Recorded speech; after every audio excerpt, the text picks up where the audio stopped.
Ada for getting mad at my girlfriend for telling me to stop pretending I have a sister. This is a purely decorative level, since I have no plans to include it into my main level. I am an only kid who grew up in a home that was out of the usual in terms of culture and values. My parents were in an unhappy marriage when I was born, and they believed that having a kid would bring them back together. It was a total and utter flop. However, despite the fact that they didn't shout or physically beat me, there was no love between them or for me. They took care of my needs for food and clothes, but otherwise abandoned me to fend for myself. Due to their dislike of being near each other, they did not spend much time at home together, and when they did, it was a source of contention. The vast majority of individuals were disinterested in what I had to say. About 10 years ago, I moved into the home next door to a young lady who went by the name of Angie. She would have been 18 years old at the time of the occurrence and would have been living on her own. In response to her observations of how my parents were treating me, she would reach out to me and spend time with me since she knew I was feeling lonely. In the course of time, I began to make frequent trips to her house, where she would prepare meals for my consumption, assist me with my studies, and take me to other sites, such as the theater, as needed. I'd even slept at her house for a few nights on occasion, and my parents were probably completely ignorant that I had gone. I initially became aware of Angie as my sister by her insistence on telling everyone she encountered that she was my sister. This is how I started to think of her and address her, and it is how I continue to address her now. Compared to Angie's 38 years of age, I am 30 years old. I still consider her to be my sister, and despite the fact that we live thousands of miles away, I continue to speak with her and pay her visits on a regular basis as well. Despite this, she continues to refer to me as her brother, which I find hilarious. Since then, I've had a few girlfriends and explained the issue to a couple of them. Some have been understanding, while others have been less so, because Joni, my present girlfriend, was one of the most understanding people I could think of. I came to this conclusion. After more than a year of dating, I told her about my Angie-related troubles. She's been supportive and understanding. As a result of my meeting with Joni's parents, which she believed went well, she requested that I introduce her to my family as well. I inquired as to if she would be interested in having supper with Angie, since I do not have a relationship with my parents. She said yes. It wasn't until Joni realized what was going on that she went silent, and she ultimately said, "It's past time for me to stop pretending Angie is my sister, and that she is not true family," that she expressed her displeasure with the situation. In my explanation, I said that Angie was the only one who had ever cared about me while I was growing up, and that she was thus my family member. Her diatribe about how odd it is for an adult lady to want to hang out with a child ensued, and I respectfully asked her to leave the room while she continued to rage. Right now, I'm in a horrible frame of mind. When I look back, I see that I should have been more sympathetic to her point of view and more concerned with making her feel comfortable. Ada? Story 2. Ada for not wanting to loan out my things to my stepkids without question or comment. My husband, male 48, and I, female 31, were married 1 year ago today.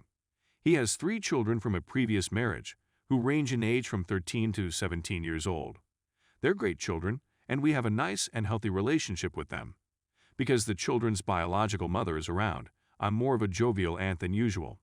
My husband is not a materialistic person. He does not like the purchase of new autos or high-end apparel. I like driving a luxurious car and dressing in high-end clothing. My home office is where I spend the bulk of my time. Therefore, I invest money on decorating to make myself comfortable in the space where I spend most of my time. I've recently pushed back on a propensity my husband has that has been more common. He would loan things from my home to my stepkids that I'm not always comfortable giving up. We share the majority of our money, so there is a fair financial argument for what's mine is yours.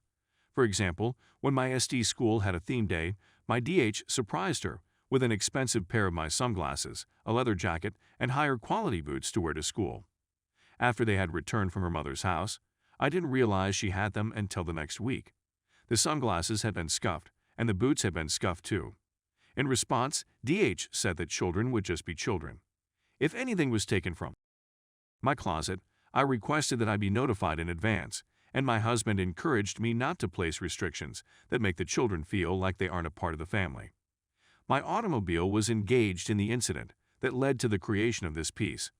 As a result of the epidemic, our eldest son and his pals came in with his parents for supper yesterday, and they were all gushing about how awesome it would be to ride into their summer fling. Prom was canceled due to the influenza, so they're having a summer substitution party in my SUV. I took DH aside, and he said that SS should take the offer since it is a wonderful, once-in-a-lifetime opportunity for him to feel mature and show off a little. What's the big deal if the car is insured, you may wonder? To which I replied that I'd appreciate the opportunity to be consulted, and that I'd also like some time to consider the rationale of permitting a youngster, who'd only had his driver's license for a year, to get behind a wheel of a $100,000+ automobile packed with his friends. In response to my complaint that my stuff are not always returned to me in good condition, DH stated that having children entails that things will be ruined from time to time. I should not spend money on products if I am not ready to tolerate them being worn or ruined, according to his point of view.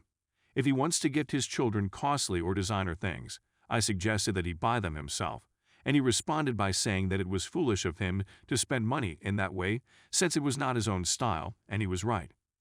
Though this may be a case of self-centeredness on my part, it doesn't seem fair to tell me that attractive things aren't worth getting or keeping tidy, while simultaneously wanting to utilize these wonderful things just because they're pretty.